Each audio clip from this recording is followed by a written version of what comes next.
The Terrible Warriors is brought to you by our supporters on Patreon at patreon.com/Terrible Warriors. Today, on The Terrible Warriors, Mike the Birdman Dodd returns as Game Master. And at his table with players from across Canada, he's taken them on a field trip. As one by one, our characters have won a prize to be the next contestants of a new reality show set at Crystal Lake. Hey, isn't that the camp where all those people were killed by that guy in a hockey mask in the 80s? Ah, don't worry, those are just urban legends. Nothing to worry about there. It's the establishing episode. Meet our cast of characters who will eventually have to face the truth that some urban legends are based on fact. And our radio contest winning patsies who will have to strive to survive. They are your Terrible Warriors. Welcome to Terrible Warriors. I am your director for the evening, or your storyteller, Mike the Birdman Dodd from thisweekingeek.net. And today we are going to be playing yet another Fate Core game. I think they're from Evil Hat Productions, if I'm not mistaken. They are from Evil Hat Productions. And this is a system we've been using before for other games. We just used it for Stargate, The Shield of Mars. This is my first time game mastering this, so please be gentle with me in the comments. We welcome all your feedback at terriblewarriors.com, our Twitter at Dice Warriors, where you can usually get a hold of one of us, or on our Facebook page, Terrible Warriors on Facebook. Be sure to respond to us, because one of us is almost always awake checking it. You can use the email, but honestly, the best conversations have been happening on Twitter because everyone's involved in it, and then we get our own accounts into it, and then you don't know, am I just talking to myself with my personal account to the Terrible Warrior account? You never know, because sometimes Derek uses that account. Always talking to ourselves on Twitter. But I think we do need to apologize to Leonard Balsera and Rob Donahue and Fred Hicks over at Evil Hat for the horrible hash we've made of their system in the past and all the terrible things we're about to do to it in the future. We are the Terrible Warriors, though. Why would we play these games properly? Exactly. We are here to tell stories, not necessarily to give you a rule set to build IKEA furniture. Yeah, that's what Geek and Sundry's for. Exactly. So Though actually, I also show my IKEA furniture on our Facebook page when showing off all the books I have. Although, speaking of Geek and Sundry, I just want to mention that for a second. They're actually playing Fate Core on tabletop. Yeah, they are. Right now. It was pretty crazy. So check out that if you want to see how the system might run a little bit differently. But it is time to introduce our warriors for this evening. So beginning with us here in Guelph, Ontario, here at the new Birdcage, we are joined with Alex, who doesn't have a nickname yet. Papa Plump. Papa Plump works. We use our Twitter handles. Plump. That's always been our nicknames. That's the secret. Well, there we go. In that case, he is Gravy Moose. That works. But also joining us from Toronto, we have... Am I from Toronto? Yes! Oh, hey, everybody. From the... I can't call... You just said the Bird's Cage, and my last name's Ecock. I can't use that. So, from the locations undetermined here in Toronto, it's Justin Ecock. Hey, everybody. And joining us from our nation's capital... Hello, I'm Andrew Wine Movie Nerd Roebuck, and I'm in the basement apartment. That sucks. And this is the first time you've actually been on the show. Yes, it is. There's been a few things in the work where I've almost made it on, but this is the first official appearance. Yes. Hey, listen, you're in a basement apartment in the nation's capital. I'm also in a basement apartment, but just in Toronto, which just means I can't afford the rent here. And your basement apartment has not flooded due to the recent rain. Not yet. No, I'm still going strong. Keeping everything dry, fingers crossed. And of course, from our Edmonton crew, and the Oilers were just eliminated from the playoffs, we have... Quack, quack, quack. It's Derek the Bard from Chasing the Muse. I was about to say, I'm not sorry doing it. I said quack. I lost the Mighty Ducks. I warned them what would happen. It happens every time the Ducks get into that last game. There's the triple deke, there's the flying V, and hockey analogies. I love it. Yeah. But Sports ball. That's sports. That local sports team, they lost. Well, they're not as bad as my target demographic. It is not as bad as my precious Toronto Maple Leafs, but hey, we have one Canadian team that's working out for us. That's the Ottawa Senators, and I don't know nearly enough to keep talking about this. So for today's game, like I said, we're going to be playing Evil Hat Productions' Fate Core, and we're going to be playing a story that is very near and dear to my heart. As you guys know, I am a huge fan of horror movies. I love stuff like Nightmare on Elm Street, Phantasm, Halloween. But my first love goes all the way back to 1981. And that begins with Mrs. Voorhees in the original Friday the 13th by Sean S. Cunningham. Spoilers. Well, you've had 36 There years. was a statute of limitations on that, Derek. Yeah, I did not want to know who the director was. I did. Damn it. You ruined the movie for me that I saw when I was like 12 years old. Well, there I've we go. actually never watched a Friday the 13th movie. Then, Really? Then you are in for a Missing out. treat today, my friend. A treat or a machete? Wait. Dodd, just to be clear, when you're saying we're doing Friday the 13th, are you talking like the original sort of setup of Friday the 13th? Are you talking Jason Goes to Hell Friday the 13th? Or are you talking the Rob Zombie... Was it Rob Zombie who remade Friday the 13th again? No, it was a pair of no. brothers who did it in 2009. Yeah, where not Jason got really mad that people were stealing his pot. Man, I we wanted in to make space? a joke about movies released in 1981, but Raiders of the Lost Ark, Superman 2, Cannonball Run, Chariots of Fire, Time Bandits... I kind of want to say I got the year wrong. Maybe it was 1980 or maybe it was 79. Either way, it doesn't matter. Speaking of anniversaries, just because we're terrible warriors, shout out to the one of the greatest moments of online gaming. Leroy Jenkins apparently happened 12 months ago today. Happy birthday to you. Friday the 13th was 1980. All right, so I was slightly off. But But either the way. second movie was 1981, so That's true. that works. Okay, so continuing on.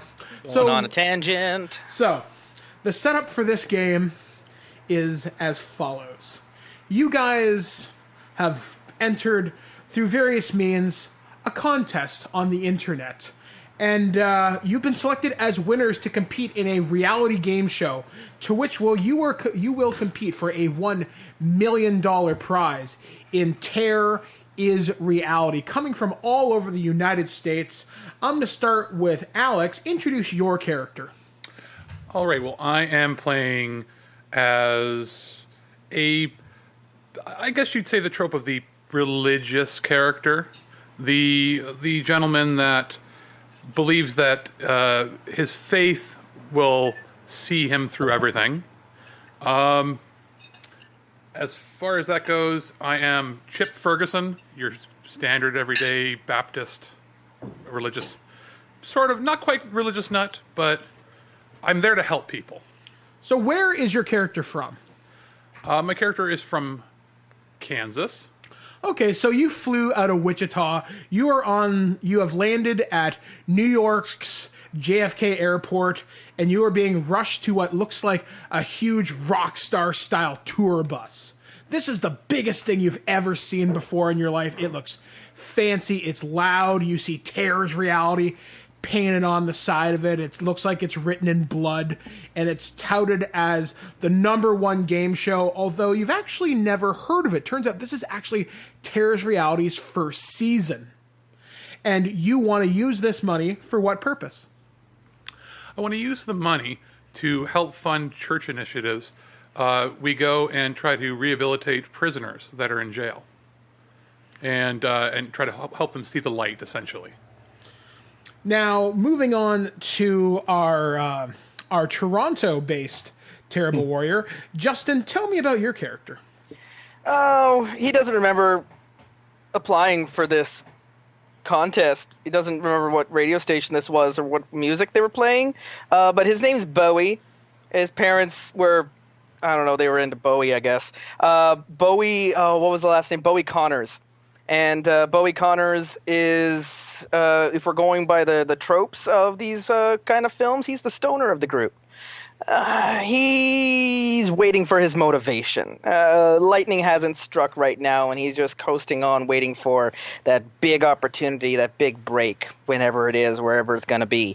And he's got some issues with really talking more directly with people on a social side of things. He spent a lot of time just with his parents. He was homeschooled until college, and he's very, he's very atmospheric, I guess, would be the word for it. And where are you flying from to JFK Airport? Oh, let's say, where's that place that Phil Platus from, where they do all the stargazing? Colorado?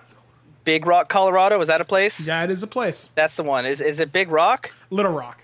Little Rock? Little Rock, Colorado. So Is you that have the one where all the stargazing happens? Yeah. Anyways, flown out of Colorado. he lives in the mountains. You have landed at JFK International Airport. The drug dogs love you.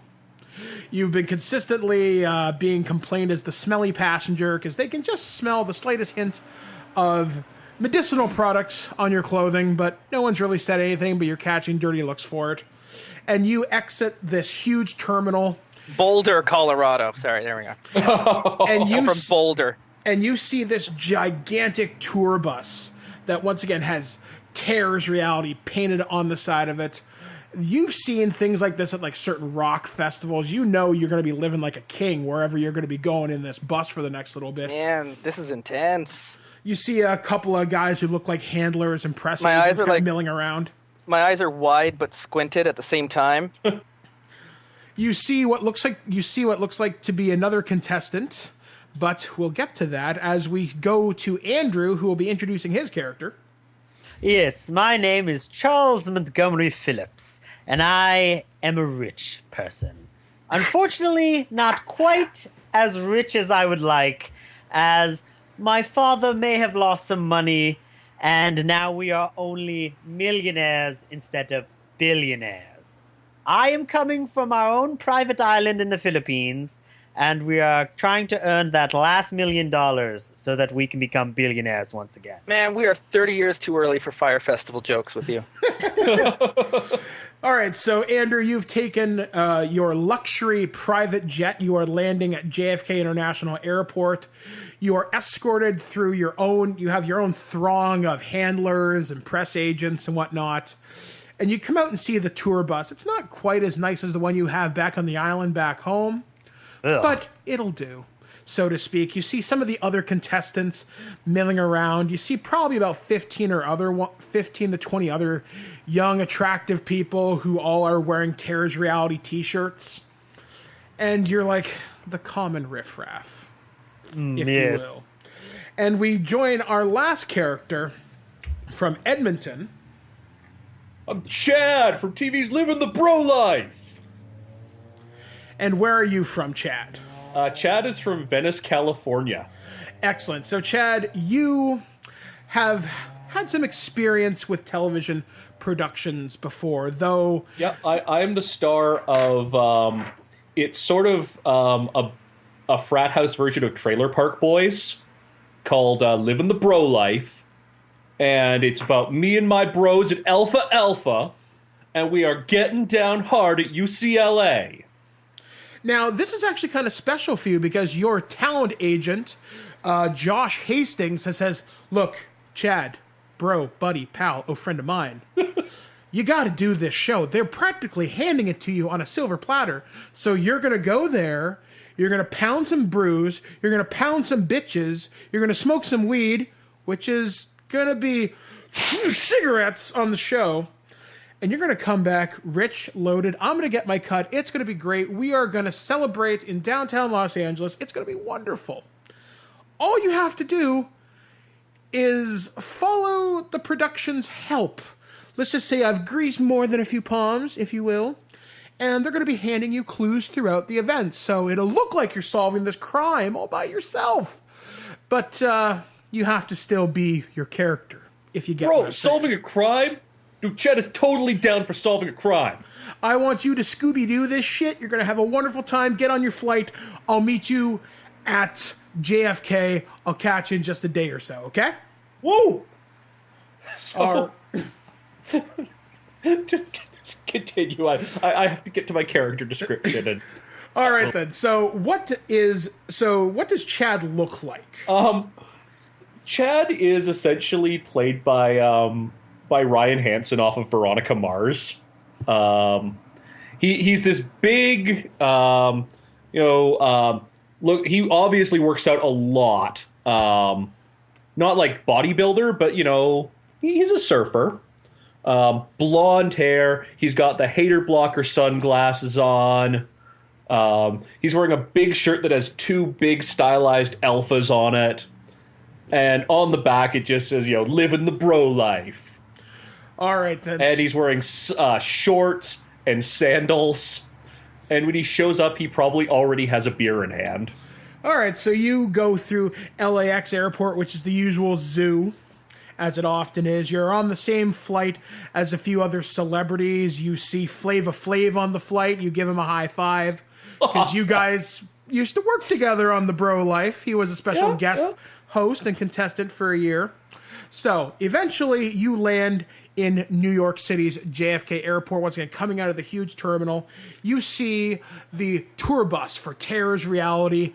This is a bus you have had many adventures on with various ladies over the years, shall we say. You're very familiar with the hidden compartments in which they might be hiding beer, weed, money, and anything else you might need to hide on a bus of this size. It's like a second home. Oh, this is awesome, guys.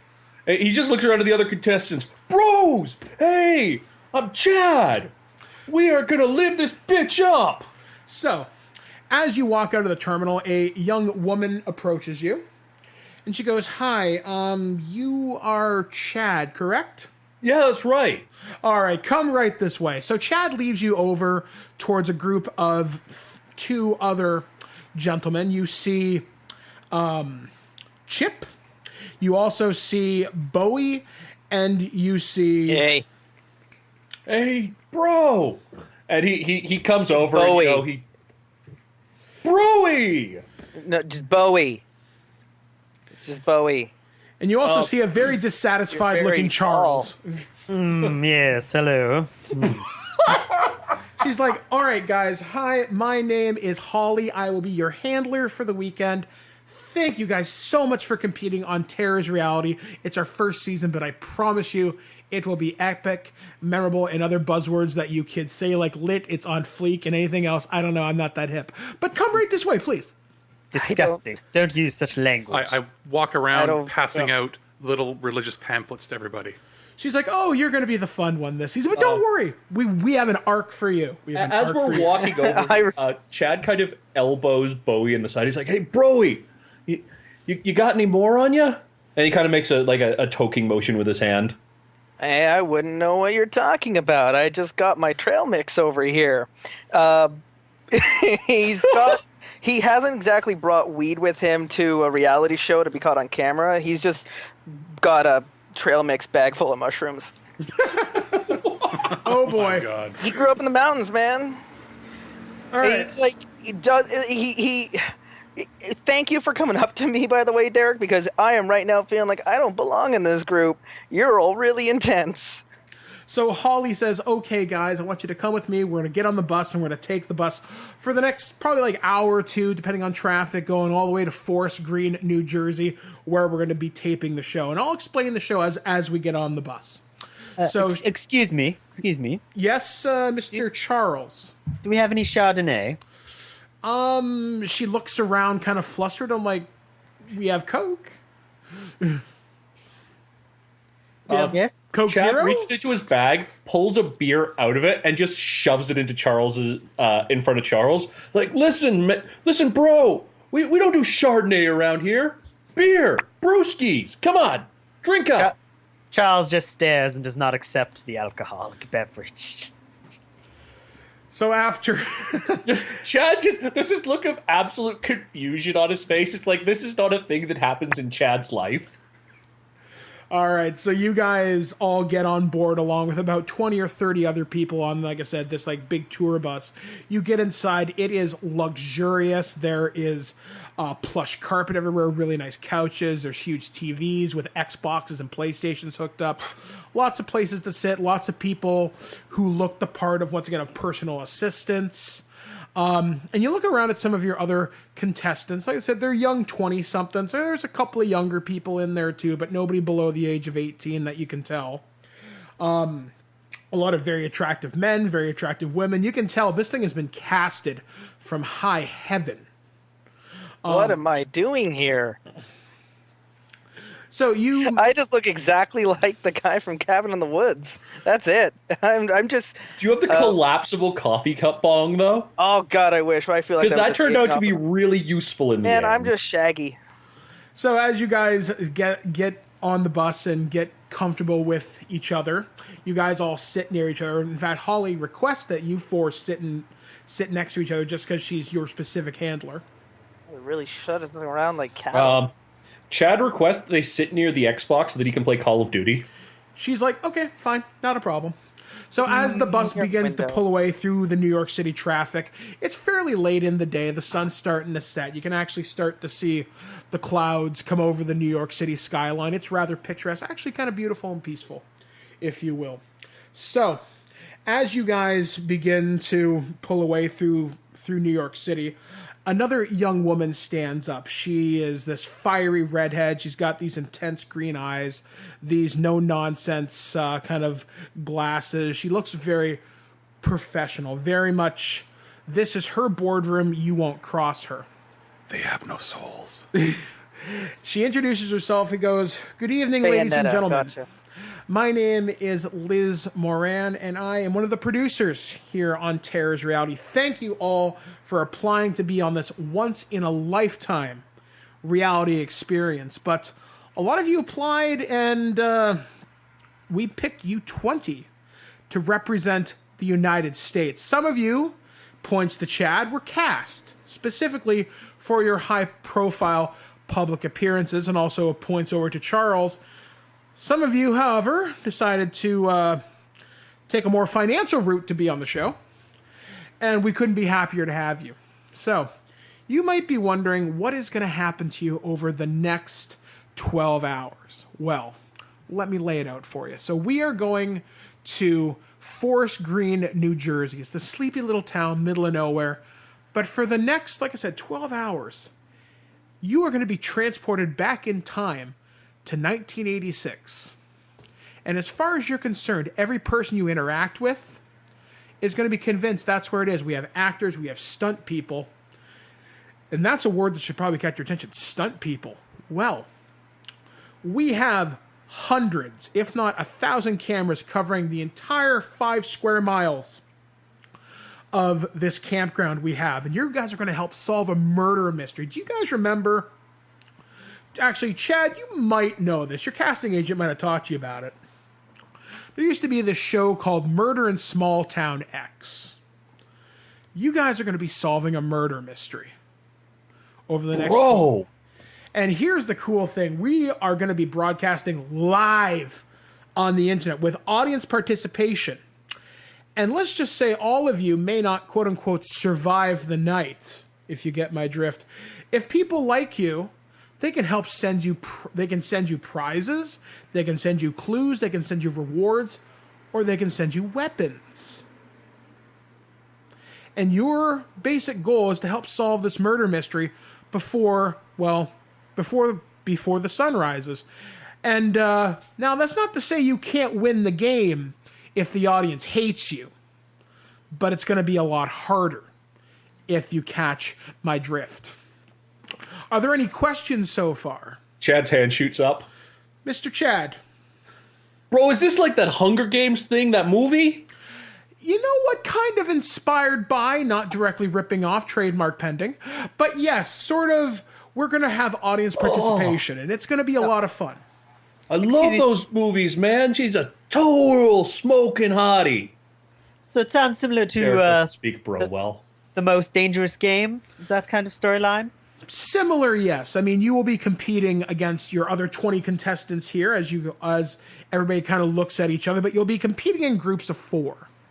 Now, I do have one small question. Bro, the Most Dangerous Game, you mean like rhinos and hippos and stuff? Stares intently, disapproving. Now, as to my question, well, is there anywhere to spend currency, and would any currency I have be the equivalent of what it would have been in the 1980s? Absolutely. Everyone you encounter is going to react as if you hand them $20, they'll help you. Everyone here is an actor, and if this is how you would solve the crime reasonably, then you can totally do that. However, though, that being said, One of the production assistants gets up from the back. I am going to request all your cell phones, your watches, and everything else. This is non-negotiable. How am I going to take selfies and do like the Instagram thing with like showing off my gains if I'm actually glad you mentioned that, because you'll all be wearing GoPro cameras at some point on your body. Excuse me, GoPro. What is that? It's a small body-mounted camera. Think of what cops wear, and then we'll edit everything in post. Trust me, it'll look cool. Can I keep my Bible and cross? What was that, Chip? Can I keep my Bible and cross? Absolutely. Perfect. And you guys will be put into costume, quote unquote, once we get to Camp Forest Green. Excuse me. What kind of costume are we talking about here? Yes, for once I actually agree with the muscle thing. Well, basically you'll be given more period-appropriate clothing, so to speak. Blazer. Good. You can wear whatever you like, but let's just say if the audience likes you, the more you're into your part, the more likely you are to succeed. So if you're going to treat this like it's 2017, then, it's not going to work out so well for you. Treat it like it's 1986, they're going to love you. I'm going to go out on a limb and assume that I'm already wearing clothes that would fit 1986. You look like you shop at Goodwill.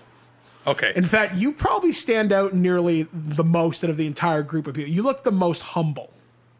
Everybody else is wearing all sorts of flashy clothes and bling and tracksuits. And the women are wearing things best left to the Wait, imagination. did you say fancy things like tracksuits? Well, those expensive ones, right? Bowie must be in the same position because he doesn't even remember signing on to this radio contest, and he's just here in like his friggin' dirty jeans and a t-shirt. Like he just walked onto the bus. They're like, basically, you also blend in. Yeah. With Chip, anyway.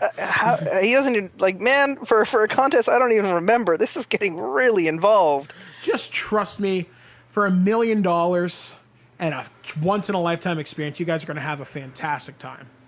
So if you guys have any other questions, feel free to ask me. I just want to roll my notice skill and just be like, okay, am I just high enough to see through all of Liz Moran's garbage? All right, go ahead, roll it. I'm not. I rolled 3 negatives and a plus. You're like, she's kind of hot, but whatever. You don't sense any ulterior motives from her. She seems very sounds like we're gonna get away from it all. Yeah. I'm happy. I don't believe in cell phones. All those brain waves that get into your head. Anybody else want to do anything?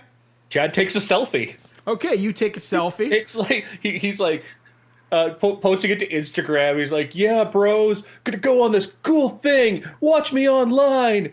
Can't take my phone with me. I want to see you on the other side. I want to hold hands and say a prayer for our beginning of our journey. I am not holding hands with him. I am staying far away from other people, sitting down with a nice cup of cognac, reading the New Yorker. I grab anybody's hand that's willing. Shit? Is your character 23 or 63? He's rich 23, which is always 63. I bless you anyway. He voted Republican. This is... I love it. You're like a young C. Montgomery Burns. That was the character inspiration. I love it. I love it. The rest of the bus journey passes by without relative incident. You guys have a few drinks, you play some TV, you play some Xbox, you have some snacks, you have a pretty good time, all things considered. Who wants to give me a notice check? All right, Alex wants to. All right. Yeah, I think one of the people who has high notice. Oh, yeah, that would then definitely be me. Although I kind of did already, didn't I? And I rolled a 1. All right, go ahead there, Alex. All right, so 2 pluses, 2 blanks, and I've got a +3. So 5? Yep. That means, Derek, can you give me the ladder for that again? I think that's great, isn't it? I think. One moment. Derek was an idiot, not paying attention. +5, superb. Superb. Okay, so looking around the bus, Chip, you actually kind of notice there's someone who kind of stands out from the rest of the group. You notice there's a group of older men sitting at the back. They're all holding kind of briefcases. Some of them are older, some of them are middle-aged, but they definitely seem like Liz Moran's type of business people, but there's something very authoritarian about them, sort of like maybe they're her bosses, but something kind of stands out about them. You're not precisely sure what, though. Dodd, could I actually make a roll because maybe using contacts because I know what TV execs look like? Okay. So I tap on the shoulders of the others and go, who are those people? So Dodd, that is a 4. Okay. Go ahead. Sorry. And what is that rate on the sheet? Great? Great, I think. Okay, so you kind of think back through all the people you've met through all these network parties and all these launch lineups and everything. One of them looks kind of familiar, like you might have seen them at maybe NBC a couple of years ago. But the other guys don't look like anybody you've ever seen before. In fact, they look like they don't belong here. Like, their suits aren't the right cut. They seem... If you could describe them as anything there, Chad, they look like standard military bros. Have they got like crew cuts and? No, they just they're like balding older men, so they don't have a whole lot of hair to speak of. Okay. So they look like the Joint Chiefs of Staff in bad suits. Basically, yeah, they look like older guys, sort of like they're here with the money, so to speak. Like you get a sense of old money from them. I put my trail mix into my pocket and hide it. Could I do a roll because I have contacts as well, and I am also a diehard Republican. Yes, actually, go ahead. Okay, and what am I rolling exactly? You're going to be rolling notice, or actually contacts, if you have the skill. And with so I had a +3 base, so I got a sum of all 4 is 1. So I did good. So what is the fudge word value? Good, you said? Yes. All right, so you look at these guys, and your family tends to give a lot of money to Republican causes, and you may have seen one of these guys on C-SPAN sitting in one of those basically Senate hearing committees for some low-level bill. But they're definitely government types. You definitely recognize them. So you may be wondering, maybe FCC, maybe? You're kind of wondering, though, if that's the case, why is the FCC here? But given the nature of the show, extreme violence is possible. So maybe they're pitching this show towards maybe cable TV. Oh, okay. I'm not going to interact with them at all. I'm just going to kind of sit back and watch. Okay, so... Sounds like this show's a big deal. So after about a half hour or longer, you start going into the woods of New Jersey. The New Jersey Turnpike is just full of traffic, but eventually it starts to thin out and you start pulling off on the smaller and smaller highways, smaller roads, and eventually you start hitting dirt roads. After another further half hour, the sun is set and you come up to Camp Crystal Lake, and it is lit up like a circus. You see tons of those huge floodlights, which are used to light like baseball parks and stuff like that. This looks like a major production, Chad. In fact, this looks like there is major money in this. Like, it makes the Bro Life budget look pathetic. Well, to be fair, the Bro Life budget is 3 guys essentially with hand cams running after us because we put all of our money into constantly repairing our sets. And even you, Charles, you're thinking, this is a lot of money for a pilot. Like, you notice there's just a lot of money. And you, Bowie, you're like, this looks like they spent a few bucks. Well, especially for streaming. Oh, man, I can tell when something's expensive, but I'm just annoyed when I see the floodlights at the camp. Like, it's going to kill all the stars tonight. All that light pollution? Why'd it even bring us all the way out here?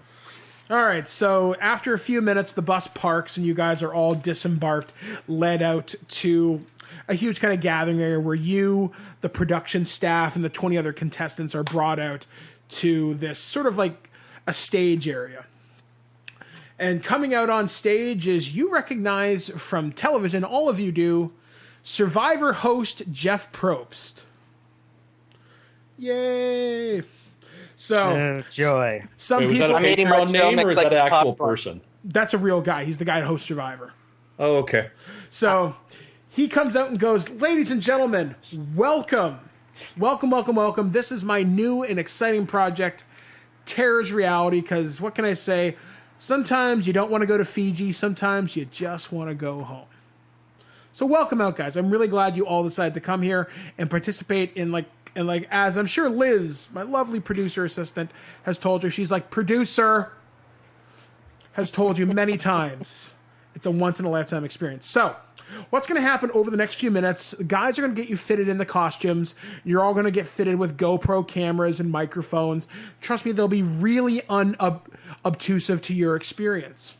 So allow me to set the scene for you before we get you guys in the costume.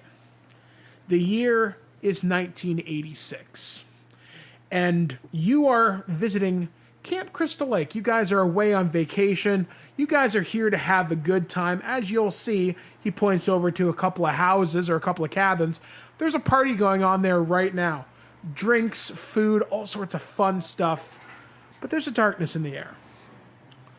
There's been a series of murders here at Camp Crystal Lake. And not everybody believes, the police official story, saying it was just a random act of violence. It was wolves. It was the people are dying and nobody knows why. So it is up to you guys over the course of the next 12 hours to solve this crime. And we're actually going to help you. There's going to be competitions you guys can compete in. There's going to be people helping you out on the set here. In addition to the camera people, which will be constantly following you around as well, though please pay no attention to them.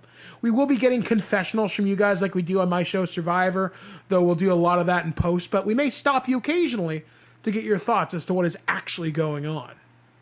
So. I don't even know what's going on right now. So he's like, bearing all this in mind, there's going to be somebody hunting you. Now, some of you may have heard of the legend of Camp Crystal Lake, but it's a story. And that's what we're here to explore.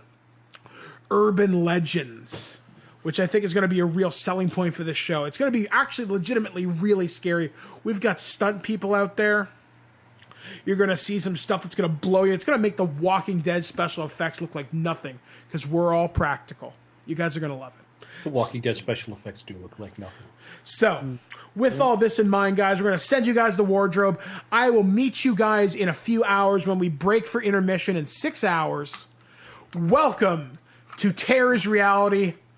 Thank you once again. I'll catch you guys in just a few. So as we're walking off Chad's the stage, head shoots up in the air holding a beer. Woo! Yeah! That's going to be awesome! A bunch of other guys are like, woo! Like that. They are super excited. I'm cheering. I am Chest not. bumps and stuff, yeah. As we're walking, making our way out the stage, all I can say is, did anyone understand anything he was saying? I Yeah, bro. I have never watched television. Costume, like we're doing one of those like the war things where everybody gets dressed up. Yeah, no, I got that. It was all the references to the different TV shows. I mean, do people even watch TV anymore? Hell yeah, bro. I don't think. I don't know do you about not know that. who I am? You're tall. Dude, I'm Chad from TV's pretty Living the intense. Bro Life. Hey, Chad, bro, life. I cannot listen to this any longer. We are here to solve a mystery similar to who took the Lindbergh baby. All right, so we're teamed up here with Scrooge McDuck, and What like, A duck? do you even What is this? anything?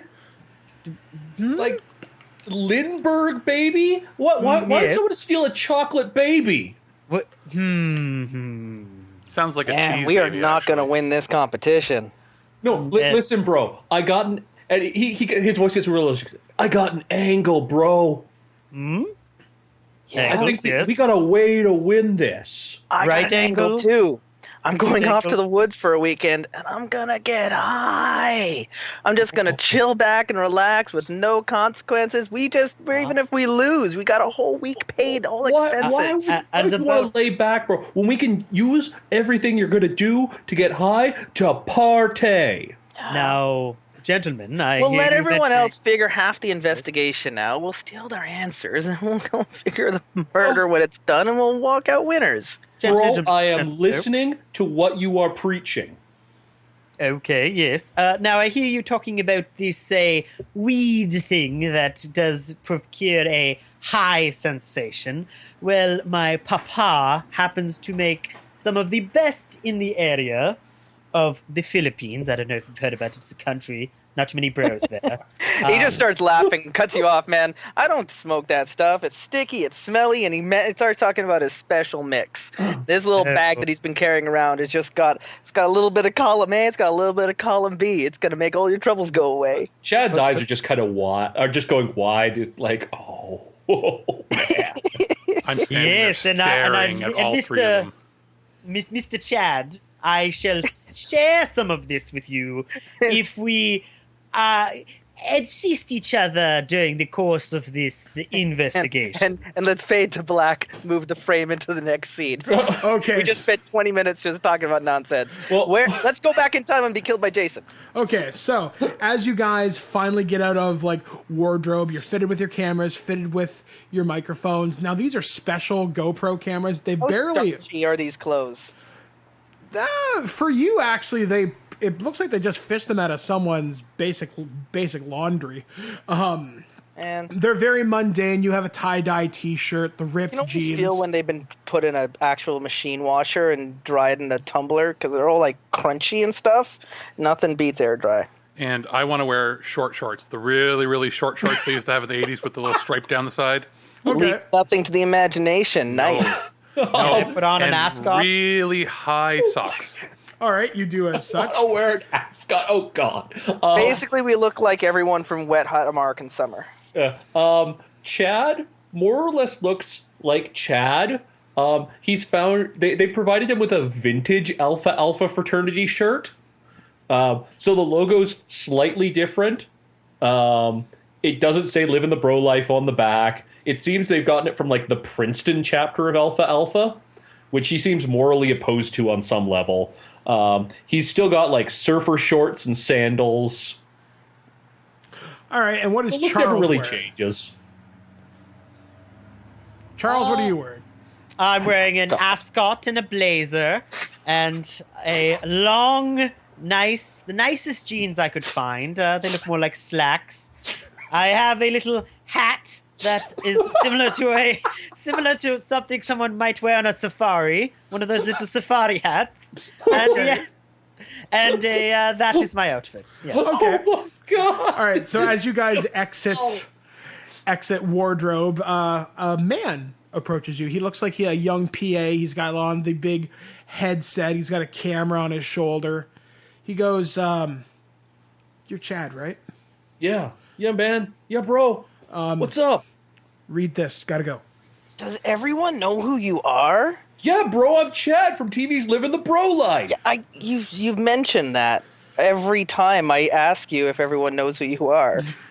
So That doesn't mean anything to me. So he hands you a small note that says, "Go to the lake." Okay, listen, bros. I think the first place we should go down to the lake and check out how the water is, cause like it's a flat lake, so like you can't surf on it or nothing. But I bet we could do some radical cannonballs or something like that. Oh, great. Baptisms for everybody. Okay. Fair, No. but I will not swim. So as you start What, walking, bro? You too rich to swim? Do they not teach rich guys how to swim? Man, Only lay in it money. off. Only in lakes of money. So as you start walking down towards the lake, the floodlights become less and less. It starts to get a little bit more dark. Your camera person's camera light is pretty much the only source you guys currently have. The camera guys goes, "Don't worry, there's like night vision cameras everywhere. So just act the part, guys." So as you come down towards the lake, you see another team. What's there to act? We walk through the forest. We act like ourselves. Chad literally just ignores all the cameras around him. Like, this is totally natural for him. So as you guys approach the lake, you see another team down there, and you see a guy dressed in kind of like flannel and rotten old jeans. He's got one of those fisherman hats on. And he goes, "So you've come to the lake, have you? Clearly. Do you know Yeah, why you're bro. here? Let me tell you a story. About 30 years ago, a young boy drowned here. 'Twas the name of Jason, once upon a time, and his mother loved him very, very much. Do you know where you are now? You're in his backyard. This is Camp Blood. Place has a death curse on it." Wait, bro. Camp Blood? They named it Camp Blood? A little on the of course. nose, don't you think? Well, let's just say this place has a history. Lots of people die. Sounds very rock and roll. I start scratching my head, going, "Where have I heard this before?" Do you have anything you wish to roll for this? Well, you do have lots of lore. I'd like to roll lore. Okay, roll lore, please. Tell us the lore. 6. So, okay, what is the word you got for it? Oh, I'm sorry, that was me. That was to me. 6 is fantastic. Okay, you've definitely heard of this before in urban legends. He definitely is speaking about the legend of Camp Blood. It was what had happened in the 1950s is a woman named Pamela Voorhees lost her son, who drowned here. The camp counselors weren't paying attention to him, and he drowned. She went crazy and started basically setting fires, poisoning the water of the place, and subsequently a few people died, though the crimes could never be officially tied to her. She was always considered a prime suspect over her being heartbroken over the loss of her son, Jason, and her husband, Elias Voorhees, leaving her not long after her son's death. You also glean from this, too, that there were several murders that happened after Pamela passed away in 1981, though those records have been sealed. So old Ralph goes, so if you want to find out what's in the lake, find out what happened to old Jason, you're going to have to go in the lake. Did you have a submersible? He breaks character and says, okay, guys, so your first competition is we have set up a cage out there, or sort of like a thing. We're going to press down on it. You guys are going to go into the lake, hold your breath. Whoever holds their breath the longest gets the next clue. Bros, I got this. I got this. I was made for this. Send Captain America. Oh my god, he could also be played by a young Chris Evans. All right, so Chad, this is going to be your competition? Physique check, man. Okay, then. So give me a physique check, and I'm going to roll against you. Okay, I'm tempted. I'll look at spending a fate point after I've rolled. Let's roll them all. 6. You are able to hold your breath as they start pushing down the cage on you. You see other contestants, they begin to tap out. They're like, can't hold my breath any longer. Get me up, get me up. You see divers underwater starting to help people up. Roll me a notice check. Sure. Yeah, I mean, Chad's a surfer. Chad knows how to hold his breath for a long time. My notice was 2, so that's fair. You notice something under the water. Because it's so dark at night, you're not seeing a whole lot, but because the area is lit with floodlights, you see something at the bottom of the lake, but you're not 100% sure what it looks like. A person. It could be a diver. You're not 100% sure. Dodd, Yes. while this is going on in the water and he's holding his breath, are there any, we're up on the beach watching all this? Yes, you guys are up on the beach cheering and whatnot. Are we near crew producers, or is it just our team, or is it just like a whole crowd of people? I'm just wanting to know if I can notice any. Basically, I want to eavesdrop on whatever else is going on around me, because I'm like, this is kind of a weird competition. We're all being brought out here, and I don't remember how I applied for it. So I just wanted to roll a notice check while I was up here and see if I hear anything out of the weirdness. You see a couple of camera people, but you notice it's mostly teams down here. There's you, another team, and other people are starting to make their way But down. like the camera people aren't talking to each other or anything. You do actually hear them talking over headsets. Okay, well, I rolled a 2 on my notice. Do I make out anything? You hear them say, all right, we're down 5 competitors. There's 1 left right now. There's no activity on the perimeter. So it's still quiet, guys. He's not here yet. Oh, before I go down into the water, Chad does obviously like totally fan service. He slowly takes off the alpha shirt, makes sure to give all the muscles a good ripple, and then he dives into the cage.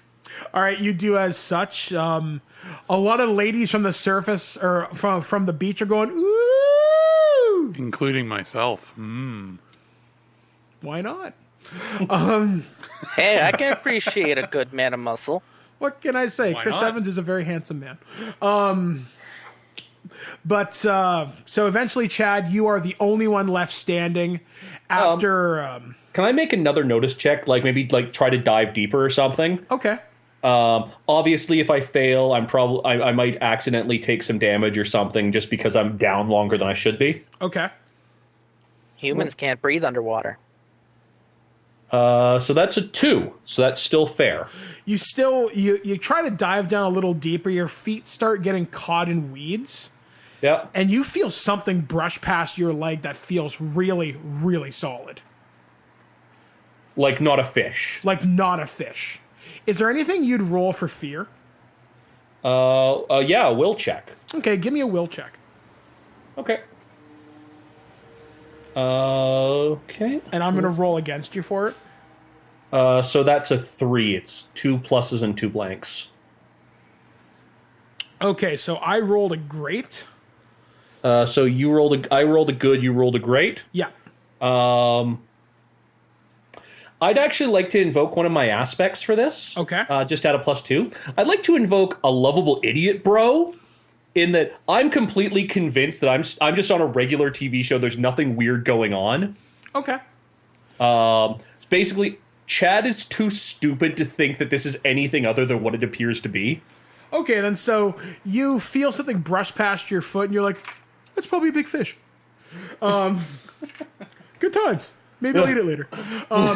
So eventually, you are tapped and brought back up to the surface. And old Ralph greets you, goes, "Well, there, Sonny. What did you see at the bottom of the lake?" Bro, there was like a body at the bottom of the lake, and I think like there was like a big fish down there too. You must get like rad fishing in this lake. He looks at you, kind of eyes you, and goes, "You've won the first clue." Woo! He hands you a key. Alpha. He hands goes. me a key? He hands you a key to what looks like an old style lock, and goes, "Find the cabin in the woods, and your next clue will be made clear to you." Of course. No one saw that coming. And that, my friends, is the end of the first hour of the Friday the 13th Strive to Survive. Yeah, we're all gonna die. Cabin in the woods, yeah. All right, there. So our terrible warriors have found a key that leads to a cabin in the woods, but you're on a campground. Which one? So I'm sure we will be back next Let's time to tell split you up what and cover happened. more ground. So for terrible warriors, we have been from Toronto, Justin, I'm not doing much. I'm just eating snacks. from Ecock. from Ottawa, Andrew, wine movie nerd Roebuck. Edmonton, I'm Derek the Bard from Chasing the Muse. my apartment. Well, that's me. Yes. Alex. And Still blinded and in awe of Derek's body, I guess. And I've been I could have worded that better, but Chad is a magical We'll go with creature that. brought It's to Chad. us as an offering from the gods, clearly. And I am Mike the Birdman Dodd from thisweekingeek.net for Terrible Warriors, your director or storyteller for Fate Core. We'll see you next time on Friday the 13th. The Terrible Warriors has new episodes every Tuesdays and Thursdays. And our Friday the 13th campaign will return in 2 weeks' time, as Mike the Birdman Dodd starts to dial up the terror, and our characters' lives will be put on the line. It's a Friday the 13th game. We're not all making it to the finish line this time. And on Thursday, the game we're playing this week is our Stargate SG-12 campaign we're calling The Shield of Mars. Our team has arrived on an alien world with a mystery. A shield they shouldn't have. Technology beyond what they should understand. What are the secrets of this city? Find out on Thursday. And returning to us on Tuesday, it's the conclusion to Masks, the New Generation. After 2 campaigns, it all now comes down to the final moments, as Dr. Apocalypse is taking advantage of a situation where the barriers between old dimensions have failed and are falling, and the worlds are colliding, and will our heroes, who are in way above their head, be able to pull a Hail Mary at the last second? It all comes down to the dice roll on Tuesday and next Thursday, alternating with Stargate. Derek, Will, and Wes are continuing their adventures through the Parliamentary Republic of Valemount. Another Fate Core game, but this time based on an entire world of their own creation. A very interesting steampunk monster hunting demons and fae and monster murders in a campaign we're calling the Lillenberg Murders. If you thought it was getting dark in episode 2, I've been warned. Episode 3 takes a dive into the darkness, and it never really comes back. Valemount, our darkest campaign yet, in 2 weeks' time. For all updates on our games that we're going to be playing into the summer, we've got a cool plan for you in July. Follow us on Twitter at Dice Warriors. We have, of course, our entire catalog of every game we've ever released available forever for free for you at terriblewarriors.com. Just click the Adventures page, it's all there. And if you like what you hear and you'd like to hear more and you'd want to be involved in our games and be mentioned in our games and maybe sit at the table and play games with us, Patreon.com/Terrible Warriors is where you can go. I'm just about ready to send off the next batch of postcards to our supporters. There's still time to get in on that. Today's Terrible Warriors were Alex Ricci, Andrew Roebuck, Derek Burrow, Justin Ecock, and Mike the Birdman Dodd. And we will return to Crystal Lake because, as we have heard, the perimeter is secure and he has yet to arrive. And we know he will arrive, and when we do, blood will be spilt, and the lives of our contestants will be put on the line and put to the test. And until then, thank you for listening, supporting, liking, and reviewing. Thank you for being a terrible warrior.